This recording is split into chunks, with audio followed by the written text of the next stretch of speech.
Mic check. Good morning mga idol. Sa second day, bali third day na po ngayon mga idol. Sa malungkot na balita, sa 6 na puppies na inanak ni Big Big. Oy! Naipit! Sa 6 na puppies ay kinalulungkot kong ibalita na nawala na po yung isa, pinakahuling inilabas.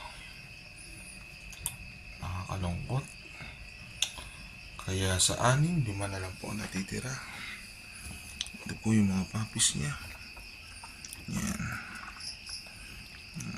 Sana po yun na ang una at huli na mawawala ng anak ang aking si Big Big.